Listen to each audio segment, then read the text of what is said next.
नमस्कार, आप देख रहे हैं जमुई स्टार न्यूज और मैं हूं आकाश राज। हमारे पीछे जो तमाम लोग हैं ये अन्नदाता हैं। यह पैक्स को लेकर इनको समस्या है कि इनकी धान की खरीदारी नहीं हो पाई है। इन लोगों से भी बातचीत करेंगे। आपको हम बता दें कि इन लोगों के द्वारा पैक्स में धान बेचा गया है। लगभग 2 से 3 महीना हो गया, इनका अकाउंट में पैसा नहीं आ पाया है। कई किसान हैं, उनसे हम बात करेंगे क्या नाम है और किस मुद्दों को लेकर ये लोग यहाँ पर समरनालय के गेट पर बैठे हैं। क्या नाम हो पहले? मेरा नाम हुआ शिव किशोर यादव। यादव जी, अन्नदाता हैं आप और अन्नदाता को आज धरना पे बैठना पड़ गया है क्या? अन्नदाता आप लोग मानते, पदाधिकारी लोग मानते तो हम लोग यहाँ आने का कोई जरूरत नहीं था। हम ही लोग सभी को पालन पोषण करते हैं और हम ही लोग को किसानों को परेशान करते हैं। लोग किन बातों को लेके यहाँ पे बात हम लोग को धान गल्ला नहीं खरीदा जा रहा है, हम लोग को बाजारी में गल्ला पड़ा हुआ है। आज तक कोई इस पर विचार नहीं हुआ है। उसके चलते हम लोग यहाँ धरना प्रदर्शन दिए हुए और देते रहेंगे, छोड़ेंगे नहीं हम सरकार को। पास जल हम लोग को निदान नहीं होगा, जल हम लोग को कोई इस पर विचार नहीं किया जाएगा, तब तक हम लोग धरना प्रदर्शन करते रहेंगे। जहाँ हमको कर जाने की जरूरत पड़ेगा जाएंगे। क्या नाम हुआ आपका? मेरा नाम दिनेश कुमार हुआ। दिनेश जी, यहाँ पे बैठे हुए हैं खुले आसमान के नीचे में, क्या कारण है? कारण है कि हम लोगों के पंचायत का लक्ष्य बहुत कम कर दिया जाता है और हर साल कम कर दिया जाता है। इस बार मात्र हम लोगों को 6,000 क्विंटल ही 600 क्विंटल ही मात्र खरीद कर दिया गया था लक्ष्य हमारी पंचायत में, जो कि बहुत कम है। जबकि हम लोग नवंबर से जनवरी के बीच में लगभग 200 कुछ किसान ऑनलाइन किए हुए हैं कि हमारा फसल इतना अच्छा है।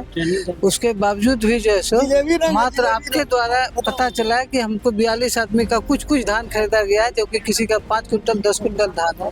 तो लक्ष्य हम लोगों के पास जो हमारी पंचायत में है लगभग 5,000 हेक्टेयर में खेती होता है हमारी पंचायत में से, और लक्ष्य आप 600 क्विंटल देते हैं तो किसान में तो मारा मारी होगा ही। वैसी स्थिति में जो छोटा किसान है वो तो अपना इधर उधर धान बेच रहा है, बड़ा किसान भी अपनी जरूरत को पूरा करने के लिए बाजार भाव दे रहा है, और बाजार भाव इस बार मात्र 1,700 रुपये से खरीद हो रहा है, जबकि हमारे यहाँ 2,300 रुपये का धान है। 2,300 कुछ रुपये है, तो 2,369 रुपया है। तो हम लोग चाहते हैं कि हमारा धान सही कीमत पर खरीदा जाए, बाजार में हम क्यों दें। दूसरी बात है कि पेमेंट बहुत विलम्ब से होता था कि भाई खरीद ही नहीं हो रहा है। तो खरीद मान ली 6,000 क्विंटल। डीसीओ साहब से भी हम एक दिन बात किए कि सर हम लोग को जो लक्ष्य दिया गया था उसके अगेंस्ट में वो लक्ष्य आ जाएगा, कोई बात नहीं। चावल आपके यहाँ तैयार हुआ तो चावल हम लोग क्या जाने, चावल हम लोग तो जानते हैं कि धान हम दिए नेक्स्ट डे 1 सप्ताह 10 दिन 20 दिन कभी कभी महीनों दिन लग जाता है कि पेमेंट होने में विलम्ब होता है।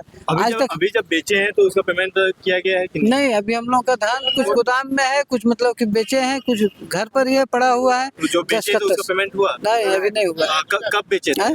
लगभग हम लोग बेचे हैं 15 दिन पहले था। हाँ, क्या बोले? हम लोग दिसंबर दिए थे लेकिन अभी तक पेमेंट नहीं हुआ है। मतलब दिसंबर में बेचे और अभी तक नहीं हुआ?